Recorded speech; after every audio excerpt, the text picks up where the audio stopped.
action text in advance on the meeting.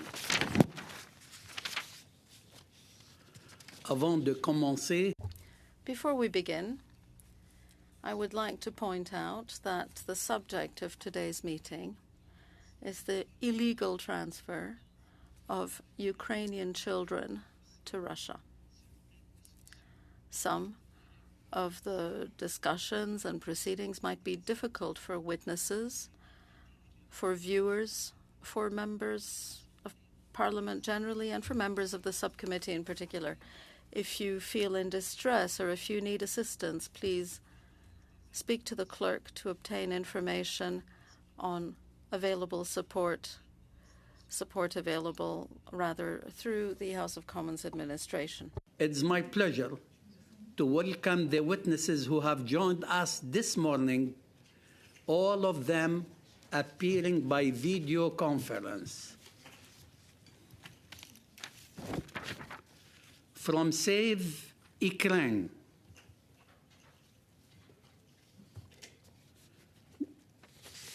we would like to save Ukraine here. Aide à l'enfance. OK, on va commencer avec. We'll begin with Save the Children.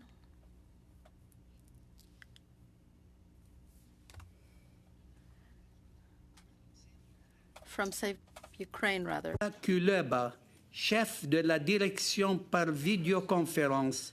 À vous la parole pour 5 minutes. Dear ladies and gentlemen, it is indeed an honor to be standing before you today. I'm Mykola Kuleba, and I have spent over 25 years working in children's advocacy. I served as a presidential commissioner for children's rights under 2 presidents of Ukraine, and now I lead the Save Ukraine Rescue Network, a charitable organization that rescues Ukraine's most vulnerable from combat zones and help them restore their lives through a suite of social services. And I'm deeply grateful for the opportunity to speak before you. I'm here to speak about Ukraine's children. My main message is simple. The Russian Federation is committing genocide of the Ukrainian nation by forcibly transferring our children to Russia and annihilating their Ukrainian identity. Both words and actions of Russia officials indicate the intent of separate Ukrainian children permanently from their families, their national and ethnic group, and thereby annihilating their Ukrainian identity. Maria Lvova-Belova bragged about 750,000 Ukrainian children being forcibly transferred. Russian officials openly expressed their intent to have the transferred Ukrainian children educated in the Russian language, adopted into Russian families, and turned into Russian citizens. Save Ukraine has rescued 200 forcibly transferred children. We not only return these children to Ukraine, but we provide both physical and psychological support to help them heal from their traumas. Though each child's story is unique, we have heard several common themes from their experiences that tells us about life for hundreds of thousands of Ukrainian children living in Russian-controlled territories or Russia itself. We don't know how many of these children are unaccompanied, but we know that unaccompanied children are the most vulnerable to total identity erasure. We have heard again and again about the clear and systematic destruction of Ukrainian identity. Children are forced to listen to Russian propaganda and false narratives about Ukraine. Children are not allowed to speak the Ukrainian language and forced to attend Russian language, literature, and history classes. Children are forced to listen to the Russian anthem regularly. teenagers are recruited into Russian youth military movements, and we have evidence that thousands of these kids are now soldiers fighting against Ukraine. We know that just wearing blue or yellow, or even close to blue and yellow, is grounds for punishment. One boy was punished for wearing purple and yellow socks. A girl in a Russian re-education camp was punished for wearing a T-shirt with a Ukrainian flag, just a Ukrainian flag. A camp director cut the T-shirt into pieces while making a propaganda film.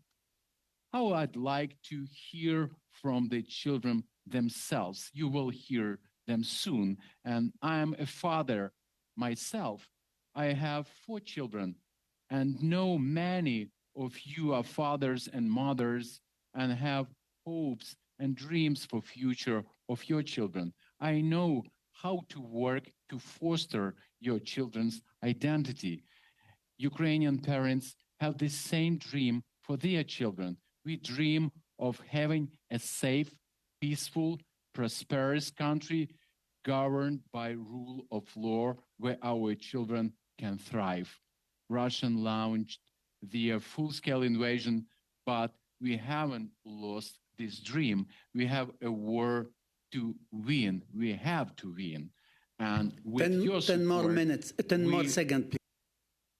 We will win. We must win because we have no for our children right to be Ukraine without fear of being persecuted and killed. And I'm finishing. I appeal to you today to use your voices to condemn Russian forcible transfer of Ukrainian children as genocide and to pursue accountability for perpetrators of this devastating crime. Thank you so much. Thank you. Thank you, Mr. I would like to suspend the meeting for a few seconds in order to make a test for another witness who was late and just arrived.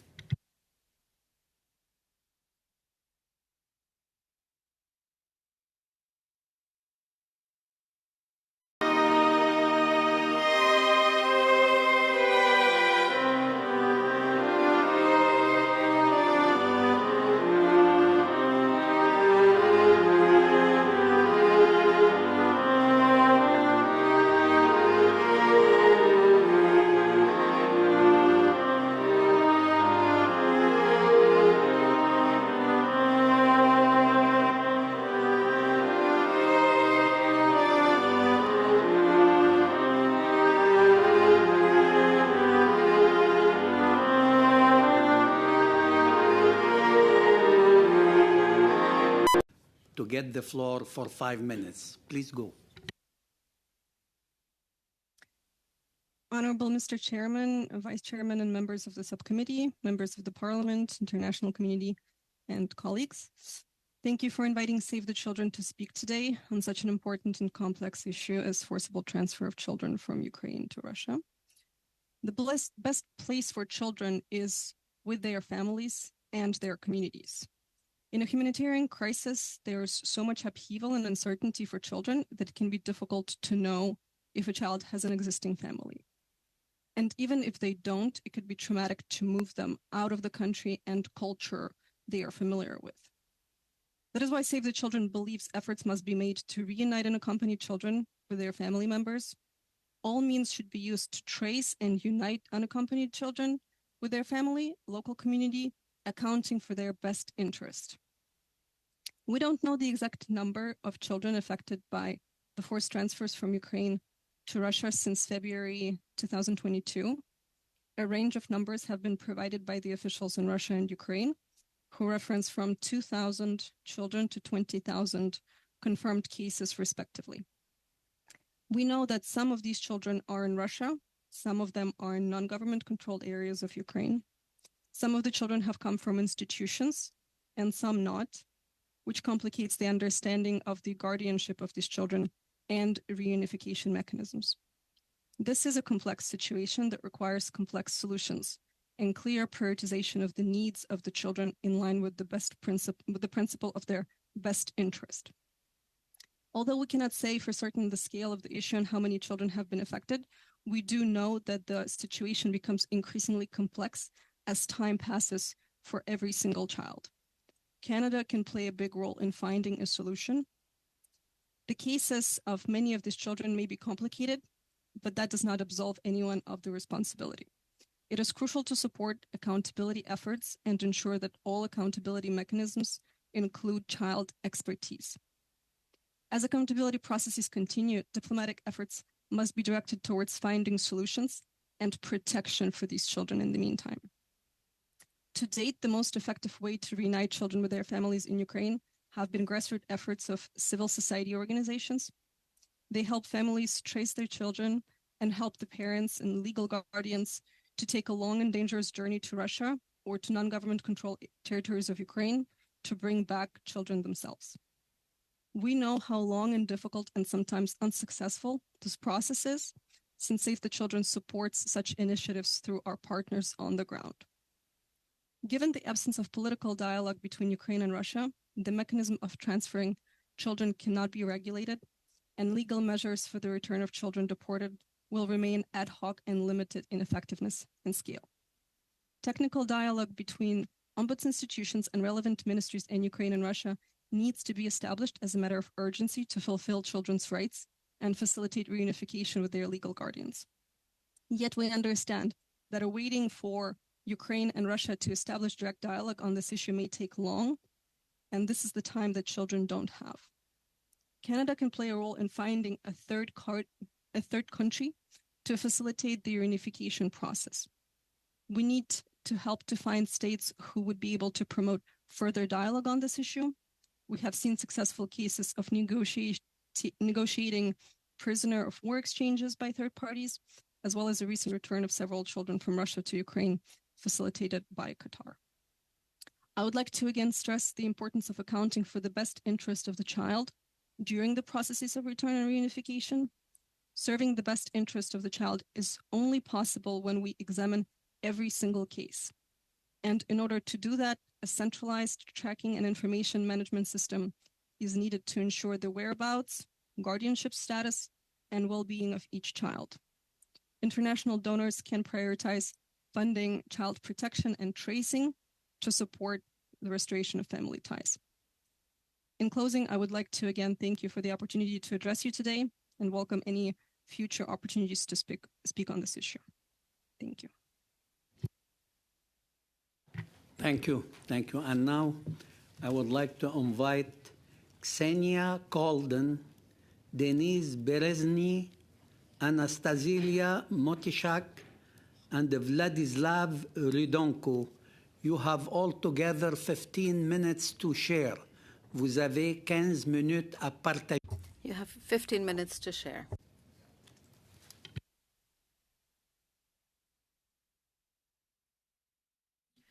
Всех вітаємо. Greetings, I'm Ksenia. I'm 18 years old.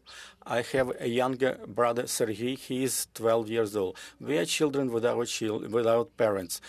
2 years ago, we were in a foster family, and that's when the aggression began. We were one of the first cities, Vovchansk, where Russian troops arrived. So we lived in the conditions of military actions. We had to cover, we had to hide. There were constant shellings on the streets. There were Russian patrols, Russian military machinery. Our lives changed. In the summer of 2022, our teacher recommended persuasively and intensely that we have to go to study in Russia. Most parents agreed to that, to those proposals, because they didn't want to have conflicts with the occupational authorities. So that's how we arrived in Russia. At the same time, my brother was taken to a camp in Krasnodar region with a pretext for a health camp, and it was to be for a brief period, but actually it was a very long period. So after 2 months, I was expelled from a housing facility from the college where I was studying from my pro-Ukrainian position. I didn't want to take Russian passport. I didn't take up a proposal of free housing. And after all these happenings, I met someone and I stayed with that person. My brother at this time stayed in Russia, and he was eventually placed with the foster family. And all that time I knew where he was. And at the end of winter, I was in a tough psychological place, mental place, and I knew that I wanted to go back to Ukraine, but I didn't know how to achieve that. And I started to look at the possibilities how to get back to Ukraine. And I promised myself that I will go back only together with my brother. With the person who I knew from my hometown, I contacted social services of my city, and I found out about Save Ukraine organization, and they started to help me to plan the process of getting back to my homeland. I understood that they were the people who they will help me to come back. When I had all the papers and I was able to come, and my brother had the papers, Russians started to pressure him and saying that he will not go back to Ukraine. There is a war. Ukrainians are Nazis, and he will be better off in Russia. I was told that my brother does not want to go back, which really surprised me. I was really worried that I would not be able to take him with me, but I just got myself collected, and I did go to where he was. Once I was there, I understood that he really does not want to go back. We spent 3 hours talking to each other. I was trying to explain to him that if he does not go now, then we will not see each other and we will not be able to be together as a family. And then he was asked whether or not he wants to go with me, and he said yes. After a few days, at the borders of Russia and Belarus, we were not allowed to say that we are going back to Ukraine because we would not be allowed to return. We had a few days of an exhausting trip. We were worried that we would not come back, that we would have to stay in Russia, but we still managed to come back to Ukraine. Then we were in a center from Save Ukraine where we were provided with medical and psychological assistance. Right now, my brother is in foster care with a great Ukrainian family. He has his own room, which he's really happy about. And I work in Save Ukraine in the organization and try to work on saving the children who were forcibly transferred to Ukraine, to Russia, and had to live under occupational Russian authorities. I know Ukraine will triumph in the war and Russia will be punished for all of its crimes, and I hope that no more children will have to forcibly become Russian. Thank you. Thank you. My name is Denis. I'm 18 years old now. During the occupation of my city of Kherson, I was taken to Crimea against my will. Military officers came to my apartment and they said, "We don't care whether you want to go or not, but you still will go." My parents were shocked. They could not argue with armed officers. Then on a school bus, we were taken to the Kherson River port. And they were saying we're going to a camp for 2 weeks and then that we'll come back. We were taken to Oleshki, where we were waiting for a bus for 3.5 hours.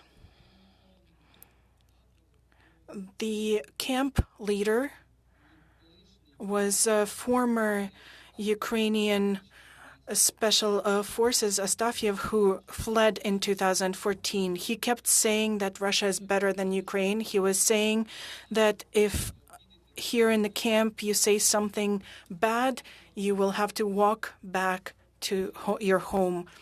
I am a diabetic. I went to the infirmary and I said, I'm almost out of insulin. And I was told, come back when you are out completely of insulin. After a month, I was really feeling bad because I had no more insulin, and an ambulance took me to an ICU unit to Yevpatoria. It took several hours to transport me there. In the intensive care unit, I spent 2 or 3 days, and then I was taken to Simferopol for 3 weeks so I could get insulin and get medical care. In February 2023, all students had to be sent to study in Crimea. I was sent to study a year earlier as an operator of a machinery. I did not want to study, but I was forced to. So I ended up in the Naval Technological College in Kerch, the city of Kerch. There I studied until the end of the school year. I was constantly told to get a Russian passport. I kept saying I don't want the Russian passport. I did not want to receive one. Then a friend of mine called me and he said there's an opportunity to go back home. There is an organization called Save Ukraine, and it helps children go back home. So I called a hotline from a Russian number. I called Save Ukraine. And I provided them with all the information I had and to be able to go back home. I said that my parents cannot come and pick me up. And together with Save Ukraine, we started to pick up a power of attorney for the mother of a friend of mine. When I knew someone's coming to pick me up, I was so happy. I didn't even know what to do. At the border checkpoints, we were interrogated by the Russian security services. They were checking our phones. When I saw the letters Ukraine, I just picked up my heavy bag and I shouted, "Glory to Ukraine," because I understood I was finally home. Thank you. Hello, my name is Anastasia. I am 16 years old, and I'm from the city of Kherson. I had to spend 4 months in the temporarily occupied Crimea without my family and without the opportunity to go home. And how did that happen? It happened because during the Russian occupation in Kherson, we were actively offered to go on the so-called holiday to the camps in Crimea. My mom did not want me to let me go, but a teacher in the college where I was studying insisted. She said, it's nice there, there's no war there, and of course when you're under shelling every day, when you're worried, when you're afraid every minute of every day, and they're saying everything is quiet over there, my mom ended up agreeing. We were told that the conditions in the camp were nice, and that was nice. When we came to the camp, there were cockroaches everywhere in our closets, in the canteen. We had to sleep on dirty, smelly sheets and pillows. And apart from that, it looked like a regular summer camp. But then it changed after a few weeks because we were forced to learn and sing the Russian national anthem each week at a certain time. And if we refused, we were admonished for it. And they were saying we are ungrateful. We were forbidden to speak Ukrainian and show our identity. If we showed that we were from Ukraine, they harassed us. At each event, children from the temporarily occupied Crimea had to shout "Glory to Russia," while Ukrainians were told that they had Nazis in their homeland, and it was the Ukrainian armed forces that were shelling peaceful cities.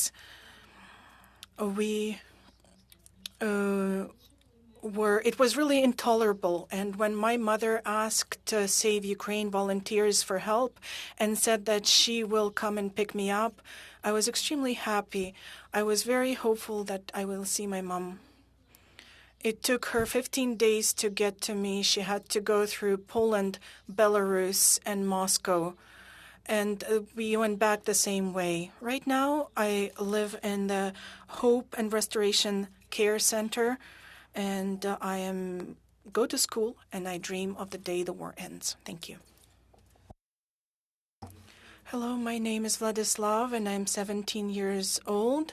Today there is my mom here, Tatiana,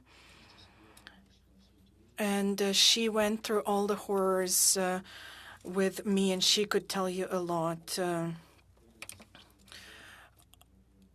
I was taken on the 7th of October to Yevpatoria, to the camp called Friendship, Druzhba, and they were imposing a pro-Russian position on me, and I was annoyed with it. At some point, I took off the Russian flag from the flagpole, and I was put in a punishment cell for a week. I spent a week with no communication, with no phone. Nobody was allowed to go in and speak with me. I had suicidal thoughts in there. After that, I was taken to Kherson region, to the Lazurne village, and I spent 6 months there. We were playing soccer with the other boys, and a Chechen officer came up and he said, "Where are the girls?" And I said where they were. He came back, he spoke with the girls, talked to them, and then he came up to me because at one point I said, "Our girls are not suitable for you." And then when he tried to approach for me, I did sports, so I tried to resolve everything peacefully. And he just started moving towards me, and I understood that he has more advantages than me. He's stronger, and he could even kill me. And he could just say that it was due to my pro-Ukrainian position. And after that, I fled home. 2 days, in 2 days, my friend was supposed to go home. His mom was coming to pick him up, and he asked me to give him a tattoo. And when his mom came, everybody in the camp took us into a room and videotaped us. So they made us take off all of our clothing except for the underwear, and made us videotape apologies for this tattoo. Then they found a message in my phone where my sister jokingly called me a separatist, and I was taken away into an unknown location, and I spent 20 minutes there. And he said, "If you ever write anything in Ukrainian or to Ukrainians, he will speak to me in a whole different manner." And I heard screams. After that, he showed a photo of my father. My father is a soldier in the armed forces of Ukraine. And he said, "I cannot write to my father at all."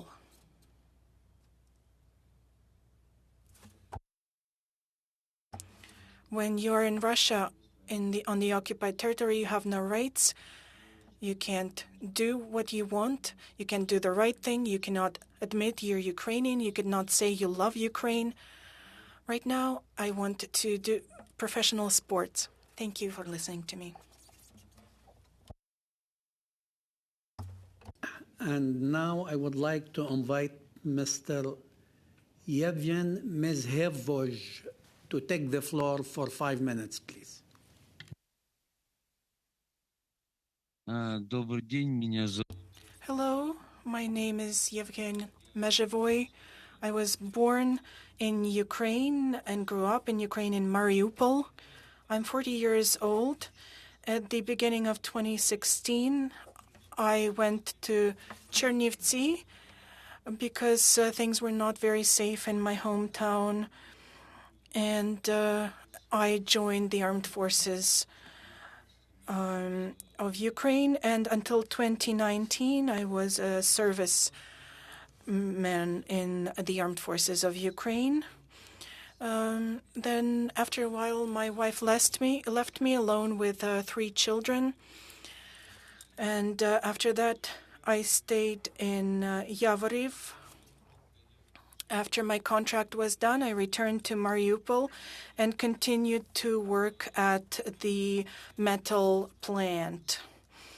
I also branched out into small business, and at the point of February 24th, I was still working at the plant. I ran to my children. I saw the situation at home. We packed up and we went to take shelter. Until April 7th, we went from one bomb shelter to another. We had to drink water from radiators, from fire hydrants, from anything that we could use to get some water. I did have a small business that was linked to catering, and so I had some food left over. On April 7th, near the number 4 hospital in Mariupol, a Russian military came to our bomb shelter, said that we have to evacuate because Chechen units are coming to clear the area, and that this clearing process would be extremely rough. I decided that, yes, we have to evacuate. We did evacuate to the town Vinogradne. The children were fed there, and they said you have to keep moving further because this displaced persons camp is over capacity. And they told us to move further. Everybody was indignant because many people were wounded, some were elderly, some had heavy bags. And they took us to the checkpoint. Then they started to search our things, documents, everything was checked. No place was left unturned. They saw my papers and understood that I was a former military. I was told to find someone who'll pick up my children, and they told me that I will be here. And I said, how long will I be here? And they said, you could be here for 2 hours, you could be here for 7 years. I found someone to watch for my children. They were placed on a bus, and they left to some place to which I didn't know. Then I was interrogated, and I was taken from various detention places, and I ended up in Olenivka. I was beaten in Olenivka very roughly. In a one-person cell, there were 20 people. The cells were overflowing. Then at the end of May, I was called to the warden, and I was told that I will be freed. And on May 26th, I was freed at 6 p.m. There were no buses. And so I walked to Donetsk on foot, because Donetsk is where my documents were, my passports, and my children's passports. Once I was in Donetsk, the following morning, I walked through the night. I was told that my children, on the 26th of June, they went to Moscow to a special camp run by the Office of the President for rest and recreation. I was very nervous and anxious. I was stressed. I demanded that they give me a number to communicate with my children. I was able to speak with them. And on the 15th of June, my son called me and he said, "Dad, 2 women are here and they're saying the camp stay is almost over. We have to place you somewhere." And we were told 2 options, either foster family or we have to go to an orphanage, to a residential school. What do we do? I said, I have to talk to you before making a decision. I said that maybe it's better to go to a residential school.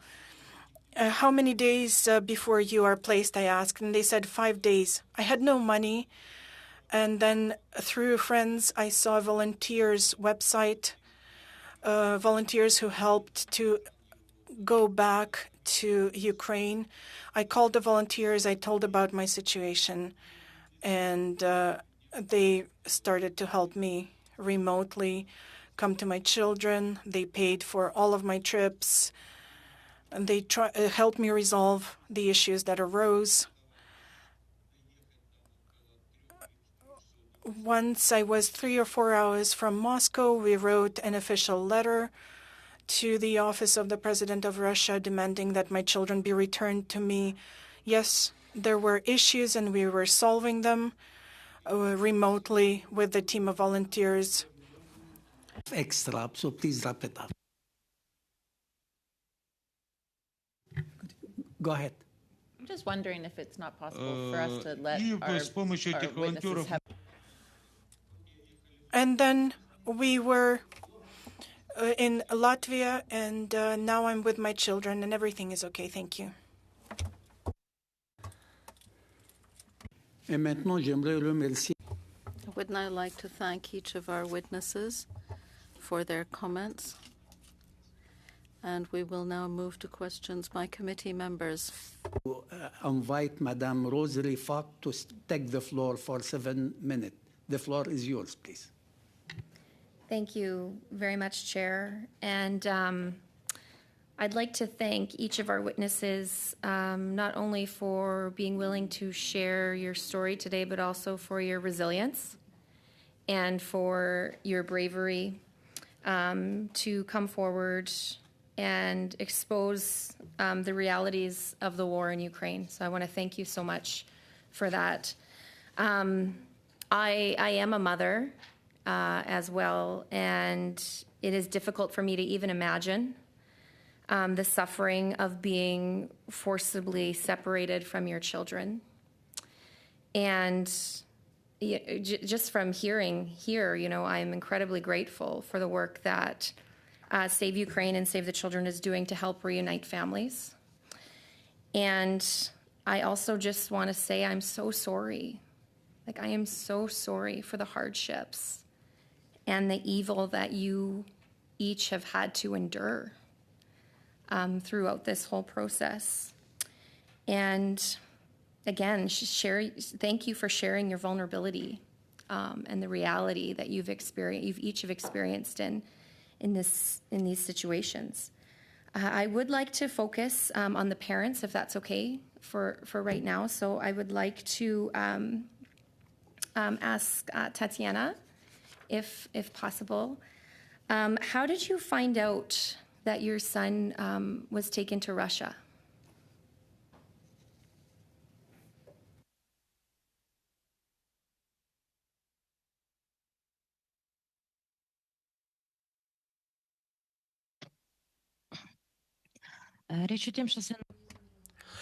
My son called me and he told me that he was taken from his home and that he's in Oleshki, former Surupinsk. It's on the left bank of the Kherson region, and they're waiting for buses to be taken to Crimea. And there was a scandal because I told him, how can you do it without even my knowledge? Do that. And who took you from the house? How he was able to? How he did end up on the left bank and left for Crimea? Communicate with him regularly, or was there a lag in communication from the initial time?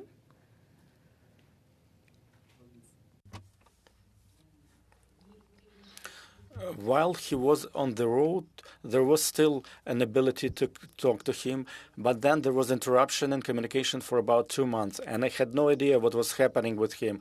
And only after 2 months pause, he contacted me. He told me that he was in Crimea, that he is in detention facility. He didn't tell me the reason why he was in a detention facility. Only later I found out the reason. And from that point on, we were able to communicate, to write to each other every day, checking with each other how are things, and looking to the possibilities to bring him home.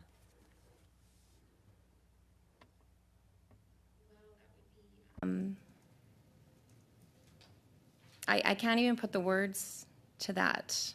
I think you really speak to the determination of a mom, and to be able to be reunited is just it's so wonderful. Because I understand you did travel to be reunited. Do you feel comfortable just maybe speaking about some of the fears that you had when traveling?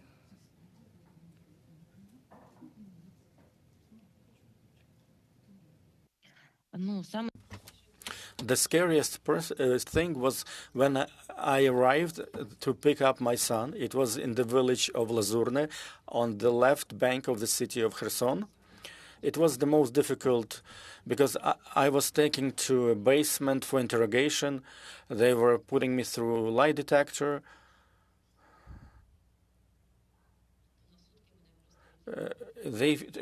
It was 24 hours that I was detained, and I had no idea what was going to happen to me, whether I will be able to see my son again. I didn't know whether I will be able to return, whether I will be able to see him again. Also, it was scary when they told me that they would take me to my son, but I was afraid to go and sit with them in their car, because they placed a hood on my head so they wouldn't be able to see where they are taking me.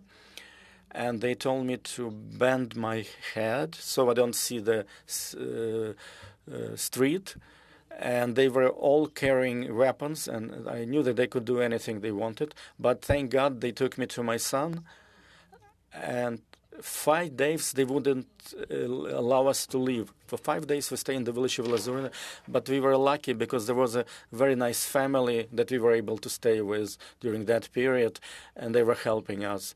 So only after that 5-day period they were allowed us to leave, but only after we made a video where I was supposed to say that Save Ukraine is a very bad, Save Children is a very bad organization. They are stealing children, and that Russia is a wonderful country. And only after I made that video, they let us go. And we didn't tell them that we were going back to Ukraine. We told them that we going to Poland, that our final destination is Poland, that we are not returning to Ukraine. Much for sharing that. I know my time here is running out, but I just wanted to say to Vladislav, he doesn't have his headpiece on right now, but you are very courageous and you are very loved, and I am so glad to hear of your reunification story with your mother, and you are strong and courageous, and thank you so much for, again, just being vulnerable and sharing with us here in Canada about what is going on and the kidnapping of children that is happening by Russia, the Ukrainian children that they are kidnapping. Thank you. Thank you, Ms. Fox. And now I would like to invite Mr. Baker to take the floor for 7 minutes. The floor is yours, Mr. Thank you very much, Mr. Chair. And may I speak in Ukrainian, or would that be appropriate to speak to the We have interpreter. Yes? Yes? Yeah, go ahead. If my colleagues would allow. Thank you.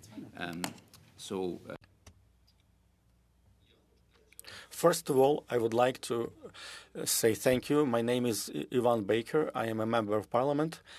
I am grateful for your bravery, courage, that you are today with us, that you shared what you suffered through. And please know that we will work to help you, to help Ukraine. I would like to ask Vladislav, Anastasia, Ksenia, what would you like? What would you asking us as members of parliament? What politicians in Canada, what you would like us to know, and what would you like us to do to help children who are now in Russia? or on Russia-occupied Ukrainian territories.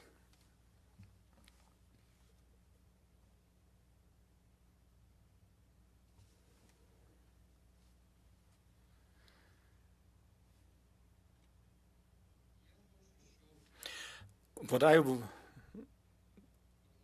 would like Canadian Parliament to help the organizations Save Ukraine to help in their work to return children back to Ukraine. Because I know some people who ended up in Russia, and I want those who want to return back to Ukraine to be able to do so, so they are to help them to remember. So if you could help this organization, that would be great.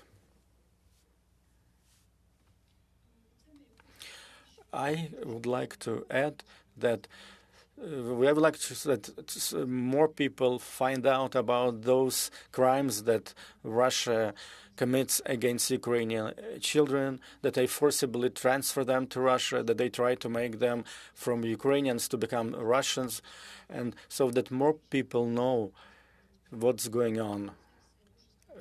It was a horrible time for me to live through this, to live under the occupation, or live in Russia. I can't even compare it with anything. So thank you for listening to my story, and I'm hoping for your help and support.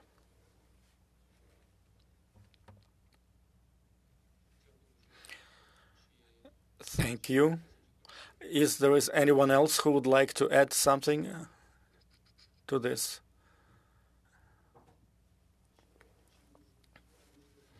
If I may,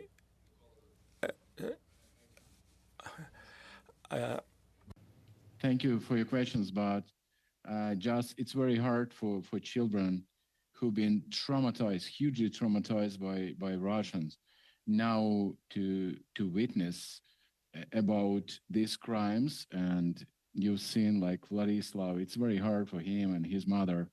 Yeah, but they are very brave. You have to know they're very brave, and they want to be a voices of that thousands, hundreds of thousands Ukrainian children who live under the Russians. And we really want to escape them, to return them. And these brave children, really, we can see how huge trauma they received, but thank God that can live now in Ukraine, and we can rebuild their life. And I want to share one thing that I always asking them what is highlighted story, what it really was the most emotional thing what happened with them. And all of them were telling me that it just when they crossed the Ukrainian border.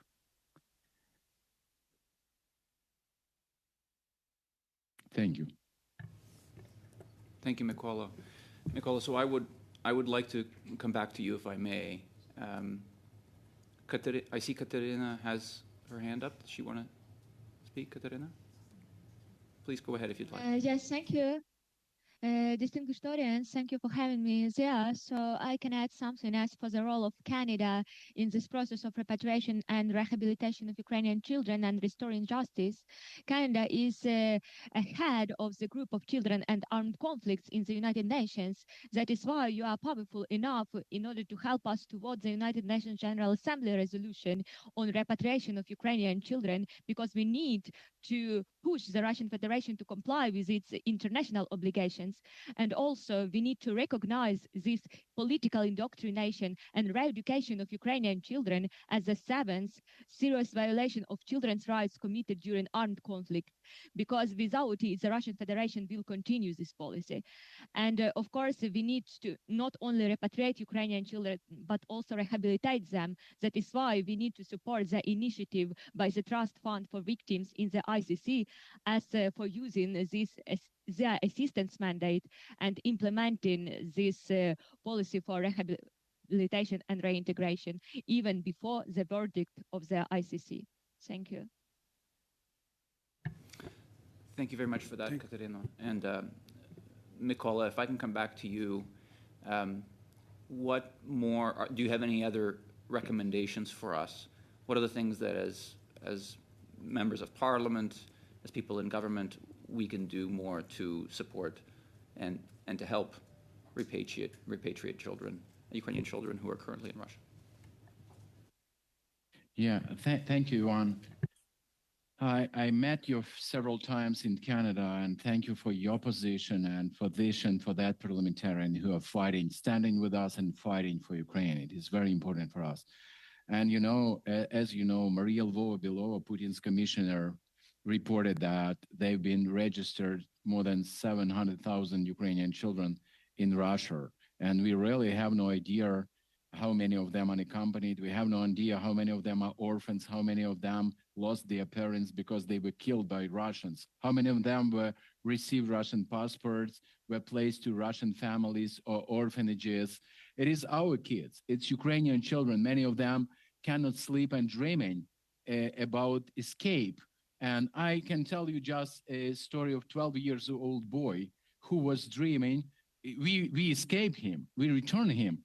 But he told me that he was dreaming every night and planning how he crossed, when he escaped, how he crossed a minefields on the front line. Can you remember a child, 12 years old, who are dreaming, who are planning to cross the minefields? Yeah, and that's why, first of all, we understand that Russia aggressor in this battle to win, but we will win. But first of all, we need your pressure on Russia to give us information about all Ukrainian children who've been deported, all Ukrainian children who now live in Russia. We want to know what happened with them. We cannot live normally, have no idea what happened with them. How many of them want to come back to Ukraine? We understand that after brainwashing them, many of them receive Russian passports, and maybe they want to stay there with their relatives. But we have thousands of orphans who've been deported. We have thousands of Ukrainian children who are dreaming to come back, but we don't know. We have no information. That's why we Save Ukraine, we searching any information. We build underground railroad just to return children. We return 200 children, but it's a little bit, it's a drop, it's a sand, but we need more. We need more, and you can help us to do this. But it is another. Thank you. Thank Mykola. you. Thank you, Mykola. I think my time is up. Дякую вам всім. Thank you. Thank you. Et maintenant, j'aimerais inviter Madame Sylvie. Ms. Sylvie Berube, you have 7 minutes. The floor is yours. First of all, I would like sincerely to thank all witnesses here today for having shared your stories. You are courageous, resilient, and in particular, determined.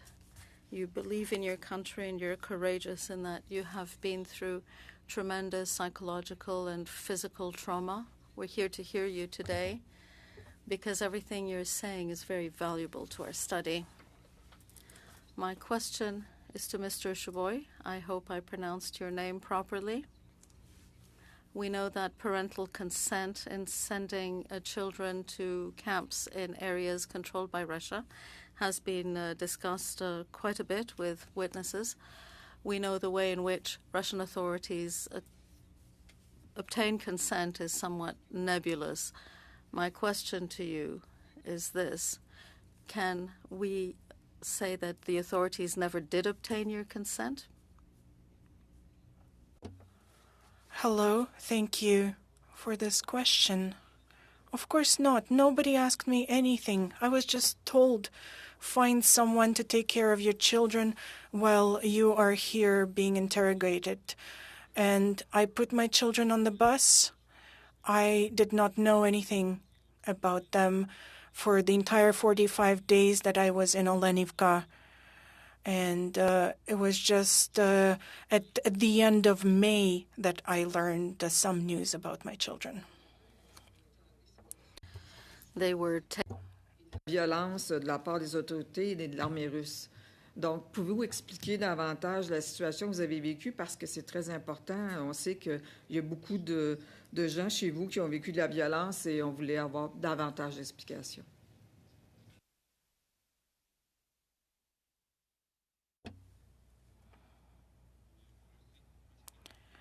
I'm sorry, I'm not sure I really understood the question. What kind of information are you looking for? Thank you. Your children were taken from you, and you were subjected to physical violence by the Russian authorities. Please tell us more. Describe that to us, please. Well, first of all, these are constant interrogations, lack of fresh air in cells. The cells were overflowing. In Donetsk detention center, we were 55 or so. There was no air left to breathe. We were basically lying under the door to try to breathe. There was no water, not enough water. We had 2 loaves of bread for all of us and 1.5 liters of water for all of us for 24 hours. We slept on the floor. It was very hot. It was intolerable. And when we were taken to Olenivka, it was pretty much the same. They would give us dirty water from time to time. The food was disgusting. Fish mixed into some kind of porridge. The dishes were dirty. We mainly ate bread. There were no hygiene conditions. In order to use the bathroom, we had to use our own clothing. There were a lot of us in the cell. In a 6 people cell, we were 55. Then when they brought women from Azovstal, we were transferred to the 2nd floor, and then in a 1-person cell, we were 28.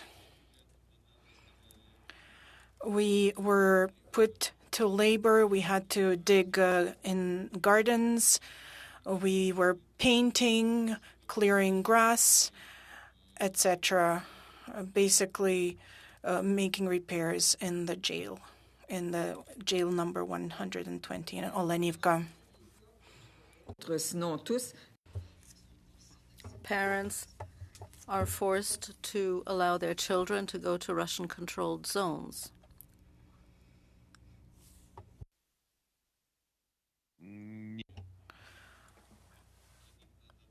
You cannot accept this. You have to fight for your children. You have to use every possible way to get your children back, grasp at any opportunity, any straw, because when I knew I had only 5 days to get my children back, I felt desperate, and I knew that any mistake on my part could deprive me of my children, and I was like a robot. I didn't sleep. I didn't want to do anything else. I had to get my children back, and in 2 days I managed to do so. You cannot give up. There are good people out there who will help.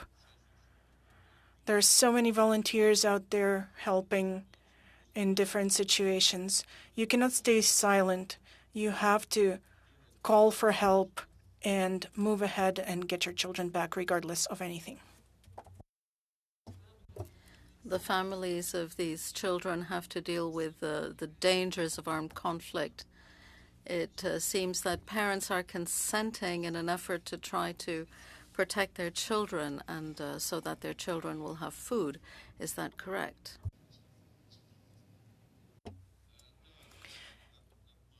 Indeed, they deceive parents to get their children. They say your children will be safe, just send them away. I've heard about that too, but I know it's a one-way ticket.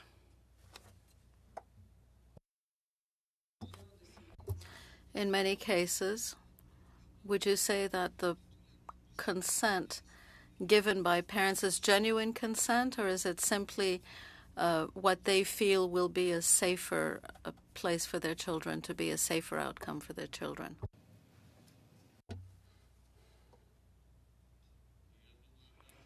I think maybe yes. That's probably at some point the best choice the parents can make, but I was not provided a choice. For example, I was torn away from my children, and while I was in jail, I nearly went crazy thinking about where my children are, what happened to them.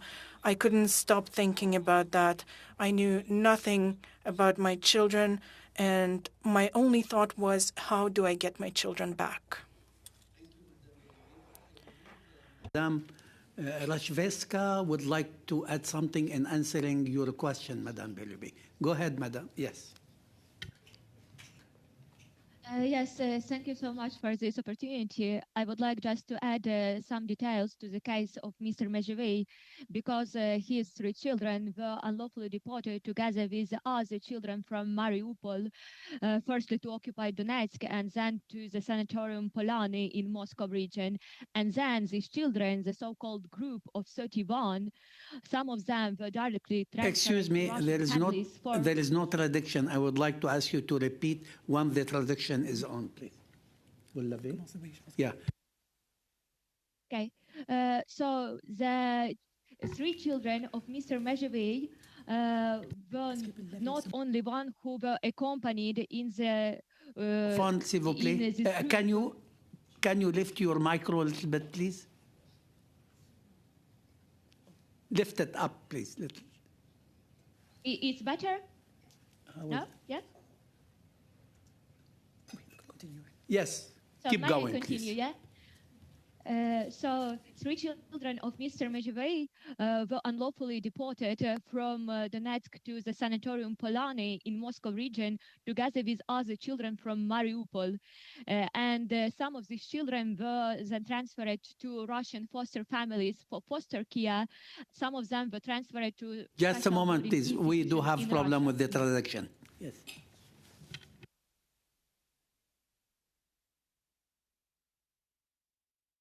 The interpreters regret that sound is not sufficient to provide interpretation.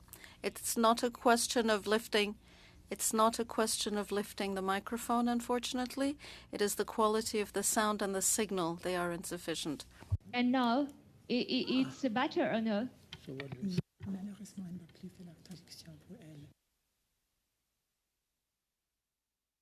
Unfortunately, our interpreter, they cannot do the traduction for you, so please, I'm sorry, I would like to ask you not to continue. We have no interpretation. Chair, just a Yes. point of order. Maybe we can advise the witnesses that if it's very unfortunate this has happened, but they can send written responses to questions, and we will very much read and reflect on written follow-ups sent by all the witnesses as well. A great idea. I believe you could send a written response to the committee and we will welcome that. Monsieur, est-ce que je peux... May I answer in French? It's going to be, unfortunately, it's the same sound, regretfully. So please send it in writing, if you don't mind, please. Just a suggestion, if she speaks Ukrainian, the Ukrainian interpreter's audio seemed to be acceptable. So perhaps she could speak in Ukrainian and let the interpreter... Can you please try to speak in Ukrainian, and we would like to see how it goes, please. Can you? Зараз мене чутно чи ні? Can you hear me now? Can you hear me now? Так, продовжуйте, будь ласка. So, here's what I wanted to say. Mr. Mezhevey's 3 children were deported to Polany in Moscow region together with other children. We call them the group of 31. And among those children, there were some who were first fostered in Russian families, and others were fostered in Russian orphanages. And Philip Holovnya was there, who was in care of Maria Lvova Belova, and Bogdan Yarmokhin, a boy who recently received a draft notice to join the Russian army. And once he's 18, and November 19th of this year, he will have to go to the Russian military office, and it's very likely that he'll be sent to the battlefield in Ukraine. I want to say that Bogdan has a sister in Ukraine who has all the documents to get him back home. But at the same time, Bogdan tried to cross the Russian border, where he was detained and at the personal order of Maria Lvova Belova by Russian FSB.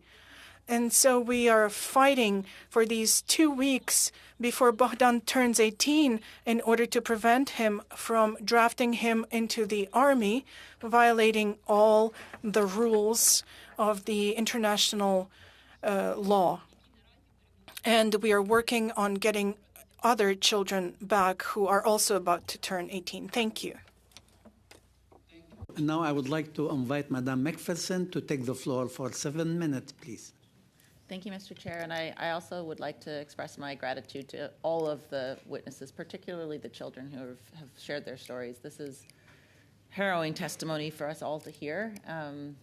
Like many in this room, I'm also a mother. I listen to the testimony of Ms. Bodak and just think my son is 16, and I can't even imagine the horror that you've had to endure, to hear that they put a hood over your head. And yeah, and I'm also so impressed with how strong your testimony is, that you're able to come here and that you're able to share your thoughts and your stories with us. But I am also trying to understand how it is that the children on this call were able to get back to Ukraine, and so many of the Ukrainian children who have been taken have not been able to return. And I think what I'll do is I would start with the parents. If I could ask you, Ms. Bodak, to begin. You know, from your perspective, I know how hard you fought to have Vladislav returned to you, but what are those things that we can assist with? How did that happen? Was it luck? Was it hard work? Was it a combination of all the things being aligned? I would just like to hear your perspective on that.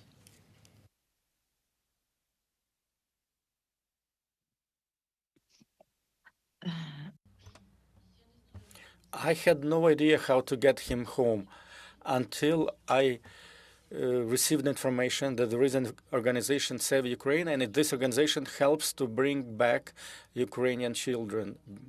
And I contacted them and I worked with them. So when I was on my way, I was working with Save Ukraine, and they were with me from the beginning to the end. Because prior to that, I had no idea how I was going to be able to bring my son back. So basically, someone who already worked with them before recommended me to talk to them, to work with them. So now when I know about similar situations, I always provide the number of this organization, Save Ukraine, and I recommend them to get in touch with them and work with them. Пане Мозовий, а ваша є думка яка? Межевий.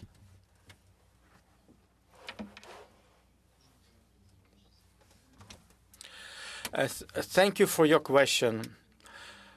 We cannot let you know how are we doing this on the territory of Belarus or Russia. It's a confidential information.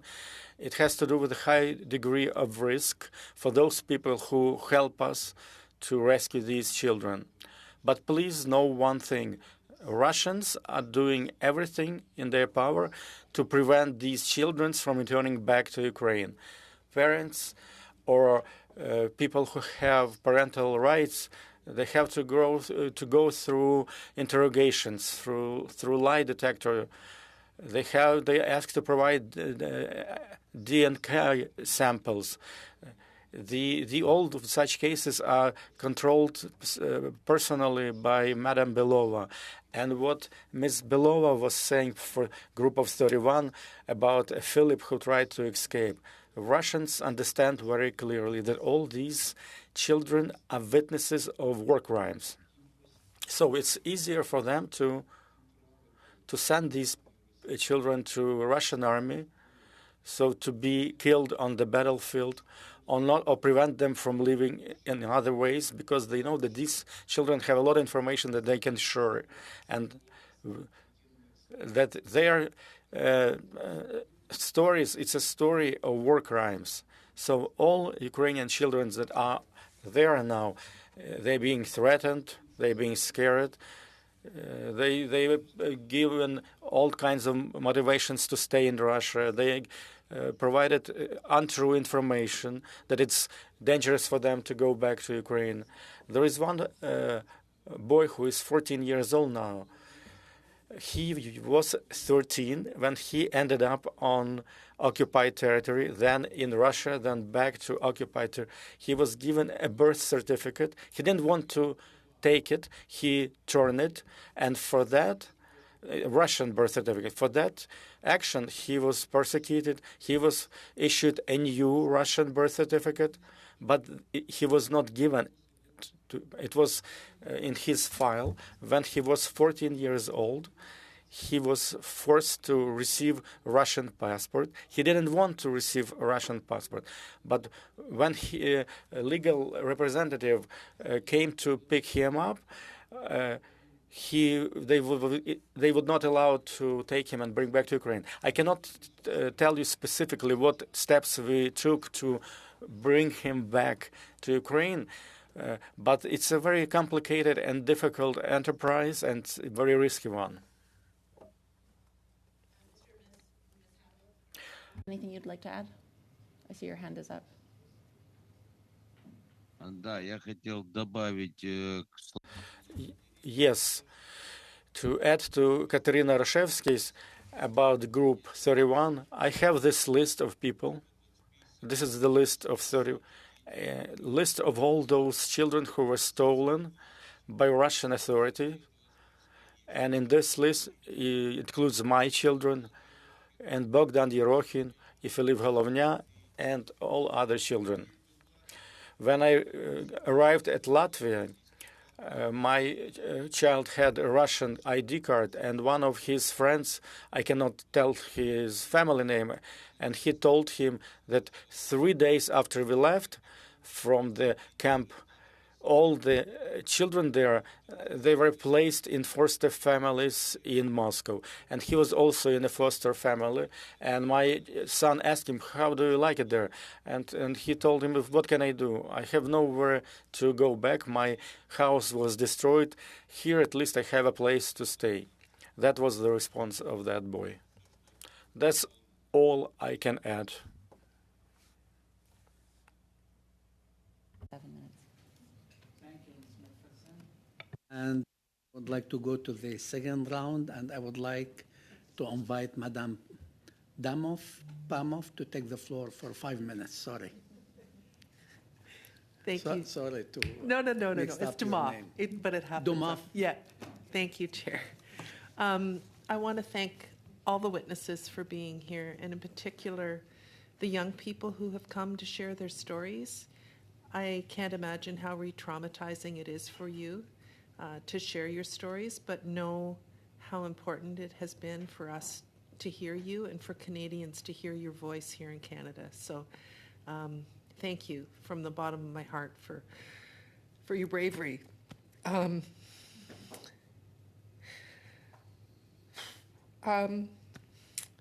wanted to talk a little bit about mental health, and if it's too difficult for the young people testifying to talk about this, I'm happy for the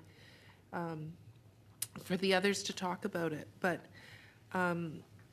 research has shown that the younger the age of people who are taken into situations like this, the harder the psychological consequences are. And I think all of you talked about support that you're getting since you've been back in Ukraine. But I just wonder if you can talk a little bit about what's needed and how we in Canada can support the difficult transition to coming back home, because the psychological abuse you've lived through while in Russia won't go away just because you crossed the border. So I wonder, whoever would like to take that question, it's open to anyone. Oh, thank you. Дозвольте мені. If I may, I can begin, and as I speak, maybe our children present here will think whether they would like to add something. You're absolutely right. Everything depends on the age of a child and how long they spent on occupied territories or in Russia. It depends on particular circumstances, how they were deported, how they were transferred. There were cases when military would dress them up, when military Russian personnel would use the threat of weaponry. They would place them in their military vehicle and would remove them from Ukrainian territory to Russia. So obviously, there could be all kinds of trauma related to that. Among those 200 people that we rescued, they all have stories, different stories. And the first thing that every one of them needs, whether it's in Canada or in Ukraine, is safety. Permanency, безпека, and permanency. These are the main things that are required by children. That's why we created open healing centers, so that these children can go through a 6-month program of rehabilitation. They live there, they are fed there, we clothe them, they are able to study with Ukrainian curriculum. There is a psychological person on staff, and all kinds of services are present there that would allow these children to rejuvenate their life. And we are doing all this, as you can understand, during the war that's ongoing on. So we're not only bringing them back, we're also rehabilitating them and reintegrating them back into the society. So, and now I would like to ask, maybe our children can share their ideas. I would like to add that it depends, of course, on age and how a child, what's their attitude to Ukraine and how they love Ukraine. I spent 9 months on the territory of Russia, and I had a specific attitude, and no matter what they did, I didn't want to abandon Ukraine. I didn't want to receive Russian citizenship, even though they would told me, you don't have parents, it would be better for you to assimilate, to adapt, but I was refusing it outright. But I know that my brother, he was 12 years old. He was more susceptible to psychological pressure that was placed on him. We were all in different foster families, and he remembers that that in Ukraine there were Russians and there were shellings, bombings, and in Russia it was a peaceful environment. So for him, I was older, so for me, I understood that it was that it impacted him, and I realized even then that maybe he will not be coming back because there will be all kinds of barriers on his coming back. But even if Russians, if it's parents, if they do want to bring their child back, or it's a sister or brother, if they know about that there is a family back in Ukraine, they even place a bigger psychological pressure so that to prevent them from thinking about going back to Ukraine. And now I would like to invite Mr. Guinness to take the floor for 5 minutes, please. What happened? The floor is yours, Mr. Guinness. Thank you, Chair. I want to join others in saluting the heroism and the resilience of our witnesses. Of course, I think for all of us, these stories make us think of our own families and our own children and how horrible it must be to be in these situations. I think also of my grandmother, who was a Holocaust survivor, who spent part of the war separated from her family, hiding, and the promise we made at the end of that war to her generation, the promise of never again, and how we have failed to deliver on that promise, that we are again hearing testimony of what is clearly genocide that is planned and perpetrated from the highest levels of the Putin regime, including Vladimir Putin himself, directly involved in this. I want to focus my questions on hearing more in terms of first-person testimony, but I do want to invite the NGOs represented to respond in writing to this initial question, which is just about further individuals who should be sanctioned for their involvement in these crimes, further international legal processes that you think should be convened, and against which individuals. These are concrete proposals our committee can make, so I'd appreciate you following up in writing on those points. I'd like to ask the young people here if you could specifically share with us about efforts that those who were controlling you used to force you into propaganda activities.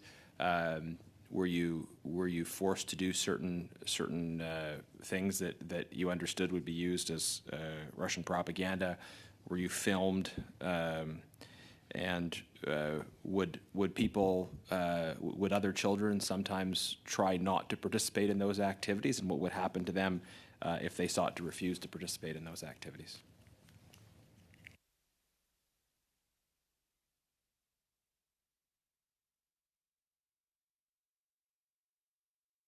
Anyone could take the question, please? Пояснити дітям. I will try to explain to the children. If you know any crimes that Russia committed, or propaganda or pressure, if you could share, what do you think the legal methods that were applied to you, the wrong things that the Russians did to you? You can tell about that here.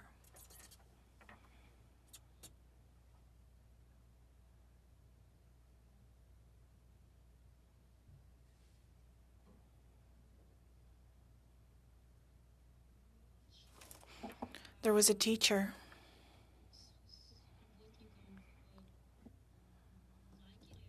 She worked at the camp.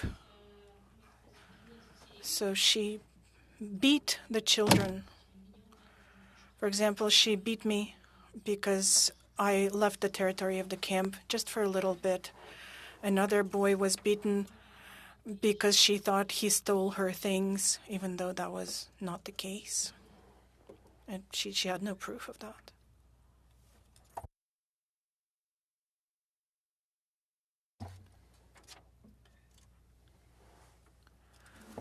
There's no sound. Добрий день, мене звати. Hello, my name is Vladislav. We had a situation in the camp. My friend, who was also pro-Ukrainian, and Astahov, the chief of the camp, said something to him, but he wouldn't listen. He continued to have his pro-Ukrainian position. And we were in our room, and then after that, Astahov, he understood that he can't do anything to us, but there are other children our age, but they could beat us up, yell at us, gang up against us. And so he told them that we were pro-Ukrainian, and then in the evening, 8 guys came in, and they started to beat my friend, kick him in the head, and I said to them, hey guys, that's no way to solve the issue, let's talk. But they still beat him up, and the next day, we were sent to the isolation room, the punishment room, and we spent 2 days there. Now, allow me to add that Vladislav is talking about Astahov, who was basically the director of the camp. After Crimea was annexed, or during the annexation, he was in a special unit of the police, the riot police, Berkut. And after Crimea was annexed, he started to collaborate and work for Russia. And that's the camp where he was committing all these crimes against children. He was intimidating them. It was basically torture. He kept them locked up, deprived them of food and water. He used different forms of punishment against the children. The things children tell that very rarely anyone, after a personal conversation with him, almost all children would agree to take on the Russian citizenship and accepted all the conditions. That's why Vladislav is a hero for me, because he did not betray his ideas and he consistently kept his Ukrainian identity and withstood the pressures and trials, attempts to make him into a Russian child. But I also understand how hard it was for other children, because it was easier for them to give in, give up, and accept all the conditions, from taking on the Russian citizenship to everything else. Very often, those children who did not agree, these children could be committed to a mental ward. They could keep them heavily medicated with special medication, and Denis could probably add a few words about himself if he so chooses. Thank you.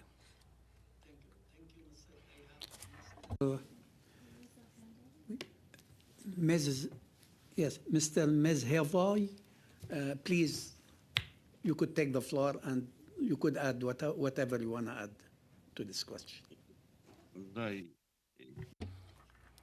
Indeed, I would like to compliment and tell you about my children being in the Russian Federation in Polyane camp.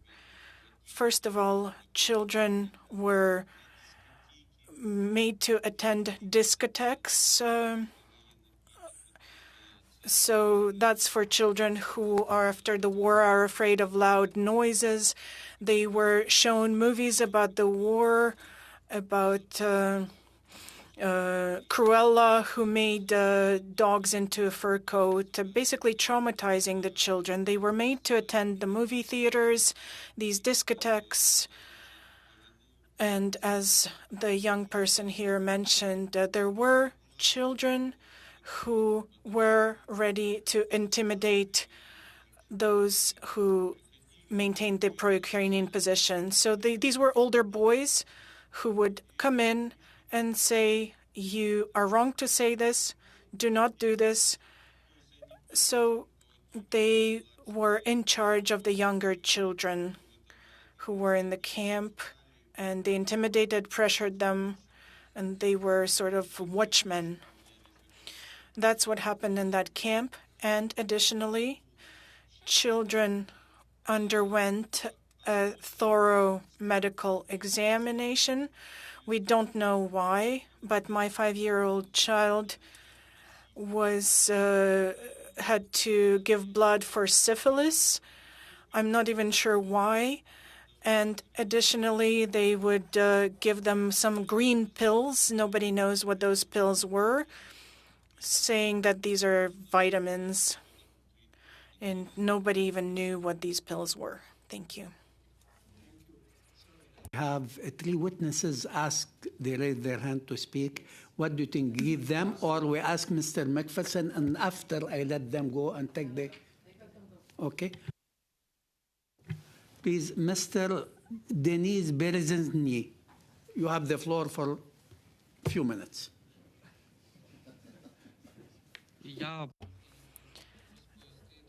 I can tell you about a situation that happened. There was a child in the camp who did not listen to the camp leaders, and that child was sent to a psychiatric ward. because they thought that that child is mentally ill. The child didn't sleep, didn't eat, and so they were committed to a mental ward. Thank you. Maintenant, Mr. Rudenko, please.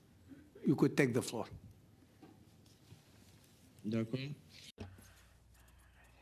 Thank you. This is what I'd like to add.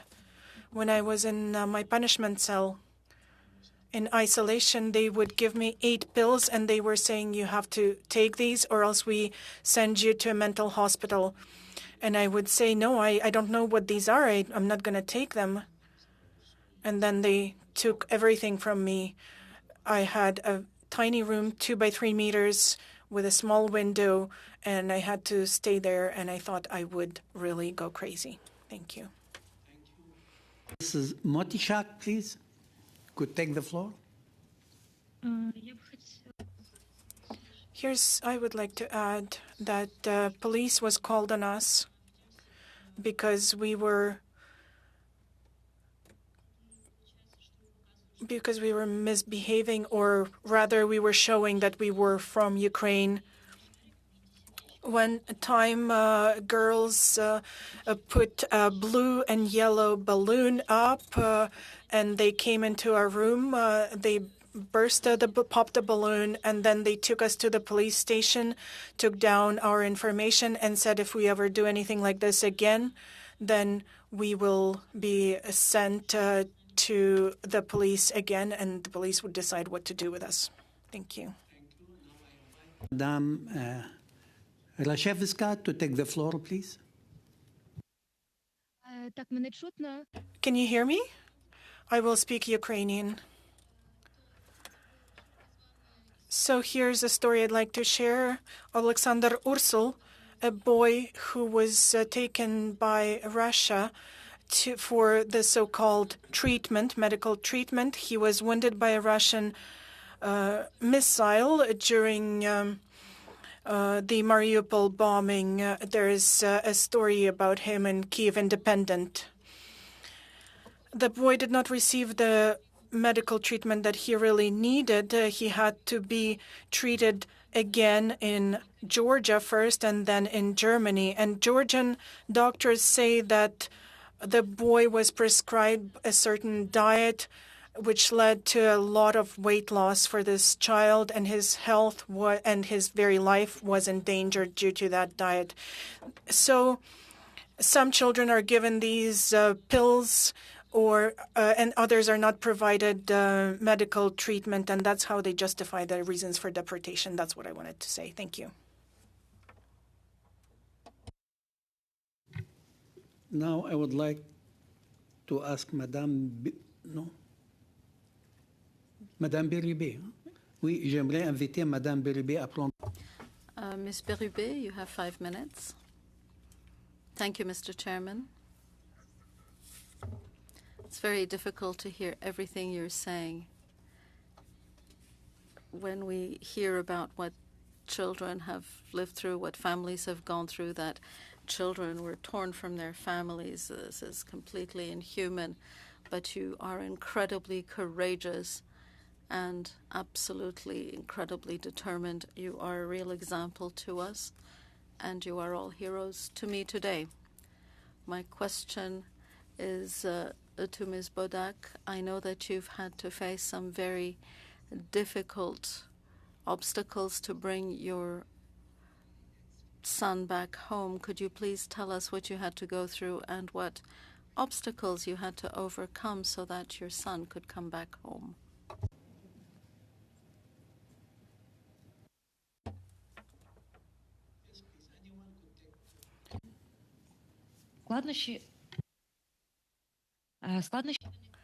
The difficulties arose at the borders, the Belarus border, for example, where I was interrogated for 2 hours. Why am I going to Russia? For what reason? They had all sorts of questions for me. Then Domodedovo in Russia. It's an airport in Moscow. It was very difficult there too, but I managed to get through quickly. I spent maybe an hour and a half there maybe even less, before being admitted into Russia. Then, I think the most difficult point was Lazurne, the village where I was held for 5 days. For 24 hours, I had the lie detector and the cellar. And then when we were let go with my son, that was the scariest part, because they did not want to let us go. They didn't want to let us out of Russia. We tried several checkpoints and failed. Then volunteers asked us to lay low for about a day and a half so nobody would know where we are. And then they told us when the car would be coming for us and that car would take us to the border. Indeed, a car came. My son and I went in the car to Pskov, to Smolensk region. And that was where we were able to cross over to Latvia. They let us through. But before that, from 2 p.m. to 6 a.m., we had to stand there at the border, and we were extremely cold because they didn't want to let us through. And then at 6 a.m., they let us through. And then at 9 a.m., when the guards changed, that's where we were able to arrive at the Latvian checkpoint. And that's where we had no more problems when Latvia let us in. All they asked, where are you from and where are you going to? And I said, I got my son from Russia and I'm taking him home to Ukraine, and we had no more problems. They just wished us happy travels. In Poland, I also had no issues, even though my son had no foreign travel document. He had an internal passport. The scariest part was Russia, because Russia did not want to let us out. They maybe didn't want to let my son out because he knew too much. I just don't know. Eu peur à votre vie aussi. It was difficult for you to go get your son, but my question is on your son, Vladislav. If he's comfortable answering, he can answer too. Did you see any psychological and physical changes with your son once you returned home, once you were reunited? Did you see changes that might lead you to believe that he was abused by Russian authorities or by others?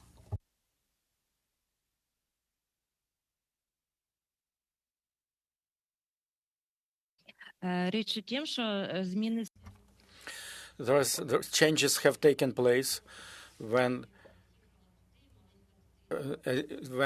he went there. He was 16 years old. He was still very like a child, but when I was removing him from there, it was like an adult. He was looking at me. It was my son, but it was aside from as a more mature person who has suffered a lot, who's gone through many things.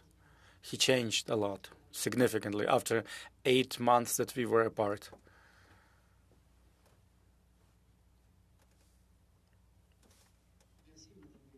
And thank you, Ms. Berube. Invite Madame Macpherson to take the floor for 5 minutes, please. Thank you very much, Mr. Chair. Again, thank you to everyone for the testimony today. This has been very, very powerful for us. And I would like to end by asking the children some questions, if I could, the young people. I want to get a better sense of who was with you. So can you, I guess I'll ask a few questions and then whoever would like to respond can. First of all, I'd like to know how old the children were. Like, what was the youngest child that you saw that was in these camps or that was taken? Did you know any of the children when you were taken? Did you know any other of the children? Obviously, we know that Karina had her brother, and when you were rescued, when you were brought away from there, did those other children, were they forced to remain there? And I guess finally, just if you could tell us how you're feeling now, how you're feeling about your situation now, and what the future looks like for you now.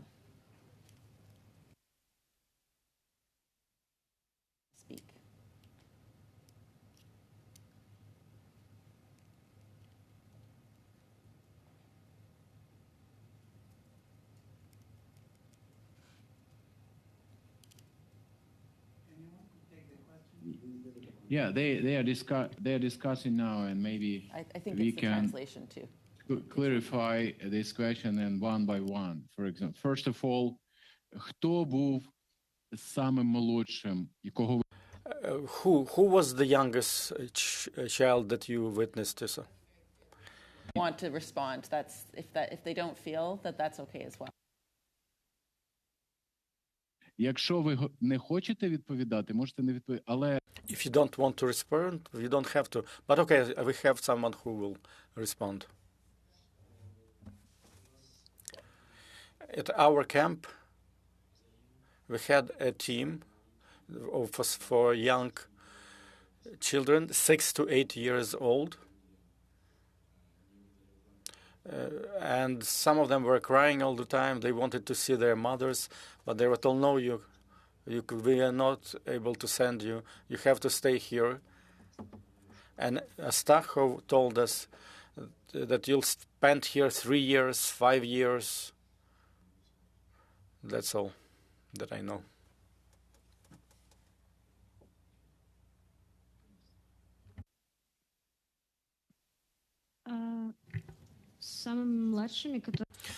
The youngest children that I remember, they were at the camp, girls. One girl was 7 years old, another one was about 10 years old. And they were told that their parents were supposed to come. And they told to their teacher, and the teacher told them, if your parents do not come to collect you, then you'll be transferred to orphanage or you'll continue to study.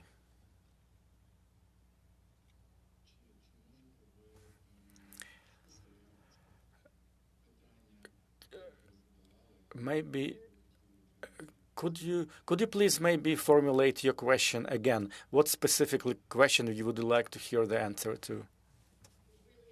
To give the children an opportunity to share more with us, and I'd like to know a little bit more about the camps and a little bit more about how they're doing to date. But I think their answers have been wonderful so far, so that's sufficient. I do know that Mr.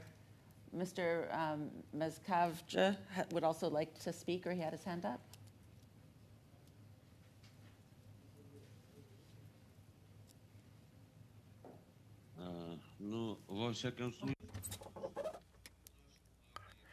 At our camp that was named Polyana, and there is a group of 31.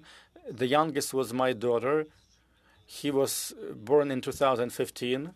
Also, there were 2 children, Alexei Ishuk, born in 2014, and Diazan Eskis, 2014, date of birth. So these were the youngest from that camp, from that list that I have on my hands.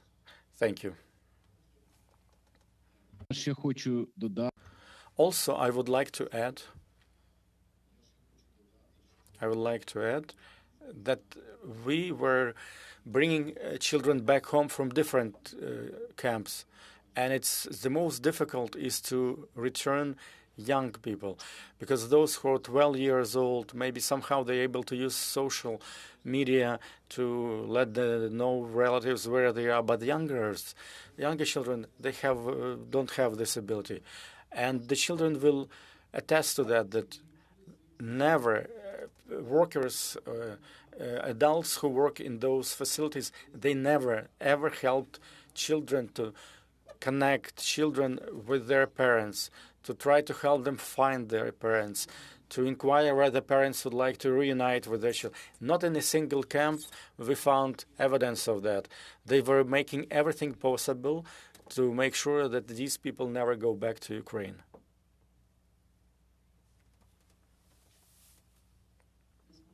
Please. Я хотела бы добавить о том, что I would like to add that at the camp, I didn't feel very well. It was a very hard circumstances. There was a psychological pressure.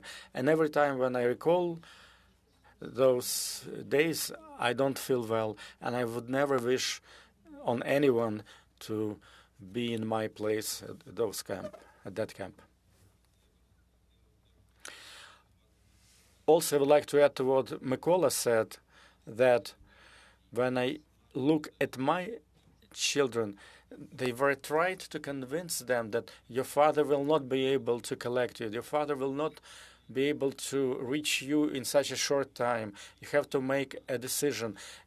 You should accept the offer of being placed into a foster family or to a specialized educational facility. The list that I have of 31 people, they made sure that they would not cross paths with other children. They were kind of isolated. They were there on a special program, isolated, so they do not intersect with other children who were at the same camp. Because there were other children there as well. But they prevented them to communicate, and they were all able only to see and maybe to talk to each other through an open window, including that's what happened with my older son as well. Thank you.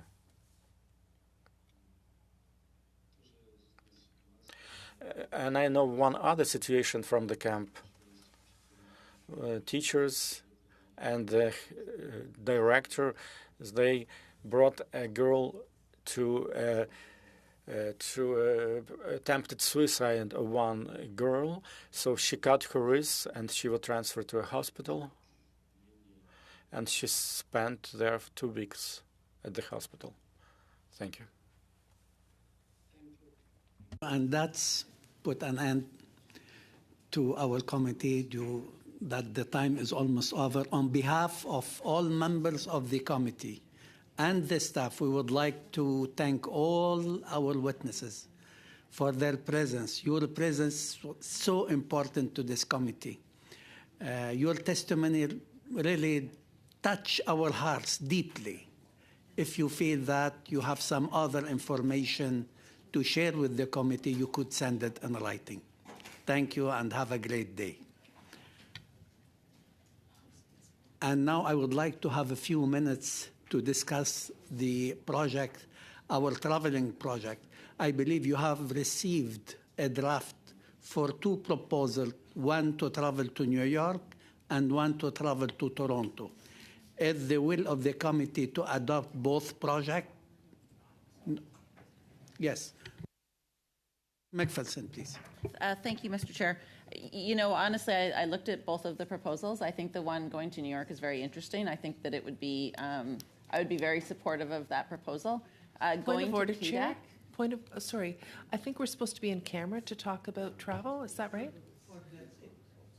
Yes, the problem is, as the clerk told me, it takes a few minutes, and due to the time is over, we decided to do it. Okay. If you insist, we could take more time if the will of the committee accept that, and we'll turn to camera. Okay. You have to go. Yes, please. I might suggest rather than discussing it here, like there are a lot of other steps that the proposals have to go through. So if we adopt both proposals, I think the inclination was a prioritization of the New York proposal, but that we can, you know, every party has tools to stop it later on if they wish. But. No, but I believe we have no unanimity, and so the both projects. There's a consensus, and we do not have consensus. We have no consensus about it, so we forgot about it. Thank you.